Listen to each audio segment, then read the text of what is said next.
Orando con la palabra. Te damos infinitas gracias, Dios Padre Todopoderoso, por este día que nos concedes, y en nombre de tu Hijo amado Jesucristo suplicamos que envíes el Espíritu Santo a todas las personas que en este momento se disponen a escuchar y a participar de la experiencia, de la meditación, de la palabra, donde tú te acercas a nosotros para venir a curarnos, para venir a sanarnos, como haces hoy en el Evangelio con el criado que está en cama paralizado y tiene muchos dolores. ¿Cuántas personas en este día se han levantado así o no se han podido levantar porque están con dolores fuertes en su cuerpo?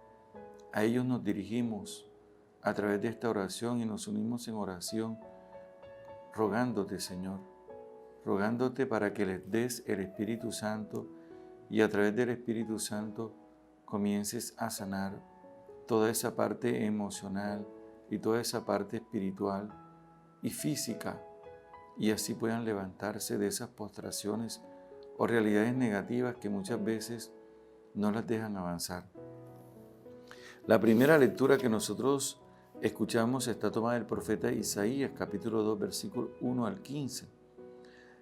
Isaías tiene una revelación. El texto comienza diciendo, revelación que tuvo Isaías, hijo de Amós, acerca de Judá y Jerusalén. Es algo que tiene que ver con el futuro, algo que va a pasar, pero es algo positivo, porque dice que al final de los tiempos estará firme el monte del templo del Señor. Siempre haciendo referencia al templo como el lugar del encuentro, lo sabemos porque Dios dijo a Moisés en Éxodo 25:8, constrúyeme un santuario y habitaré en medio de ustedes. Así que Isaías está haciendo referencia a ese templo que después fue destruido por Nabucodonosor. Hacia él dice que estará entre este templo estará en ese monte, y este monte es un monte altísimo, encumbrado sobre todas las montañas. Bueno, pero si nosotros le ponemos criticidad al texto, nosotros vamos a descubrir, pero es que el monte más alto que existe es el monte Everest, lo sabemos.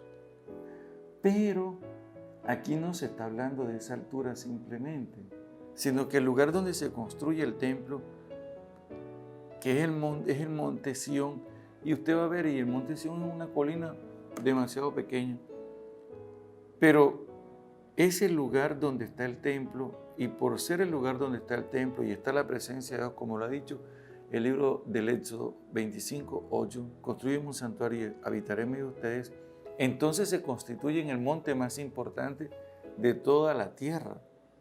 Y la altura no se refiere a la física, sino a la altura en cuanto que nos acerca a Dios. Recordemos que los antiguos descubrían, o más bien experimentaban, percibían la presencia de Dios en la montaña. Cuando uno lee el libro del Éxodo en el capítulo 19, uno inmediatamente comprende, porque el texto dice que subió Moisés al encuentro con Dios, subió Moisés al monte de Dios, subió Moisés a la montaña de Dios. En el Evangelio de San Mateo hay muchas referencias cuando Jesús sube al monte, precisamente a orar. En las tentaciones subió un monte, en las bienaventuranzas subió un monte. Y al final también dice el Evangelio 28, versículo 16 en adelante, que Jesús subió al monte. Desde el monte entonces empieza a instruir, pero cuando nosotros escuchamos esta categoría o esta mención de lo que significa la palabra montaña o monte, está haciendo referencia al Señor.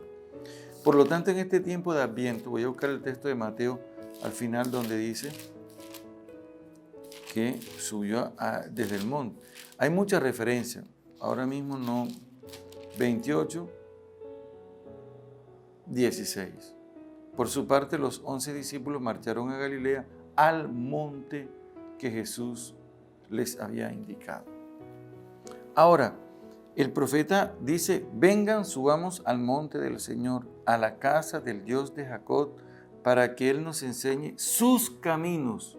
¿Cuál es el objetivo de subir a esa montaña? Escuchar la palabra de Dios, para que Él nos enseñe sus caminos, para que Él nos instruya, como ese monte viene a ser ahora cada templo a donde nosotros vamos precisamente a escuchar la palabra de Dios y por obra del Espíritu Santo, a través de cada sacerdote, dejarnos instruir para que el Señor nos muestre sus caminos y podamos seguir sus senderos, es decir, hacer su voluntad. Y el profeta Isaías continúa diciendo, porque en Sión dará a conocer el Señor sus decisiones. Es decir, en ese monte, en ese templo, en ese lugar. Recuerden ustedes que nuestro Señor Jesucristo, cuando se refiere al templo, cita al profeta Isaías. Cuando nuestro Señor Jesucristo en el capítulo 11 de San Marcos, versículo 16, versículo 17, y enseñaba diciéndole, ¿no está escrito? Mi casa será llamada casa de oración para todas las gentes. Y cita el profeta Isaías en el capítulo 56, versículo 7.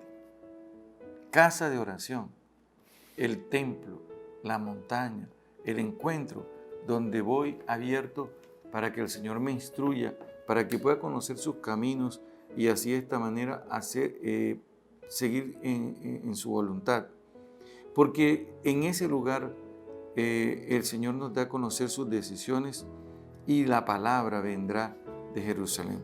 Así que este tiempo de Adviento es un tiempo para que el Señor nos sane, porque muchas veces nosotros estamos postrados como ese siervo, ese criado paralizado que tiene enfermedades. El milagro es que nosotros podamos levantarnos, escuchar la palabra para dejarnos instruir. Y eso es lo que va a hacer este hombre pagano, porque él va a buscar a Jesús y descubre en Jesús el poder que tiene la palabra de Dios.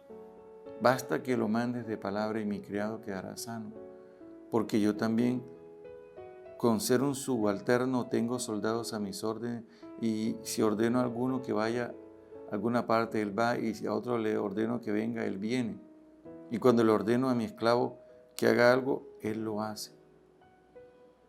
Y Jesús admira la fe que tiene este hombre en el poder de la palabra de Jesús. Y este es el principio para que nosotros vayamos al templo a escuchar la palabra de Jesús y dejar que esta palabra, con el mismo poder que sanó a ese criado, a ese siervo, también nos sane a nosotros, instruyéndonos y levantándonos de todas las postraciones. Amén. Orando con la palabra. Orando con la palabra.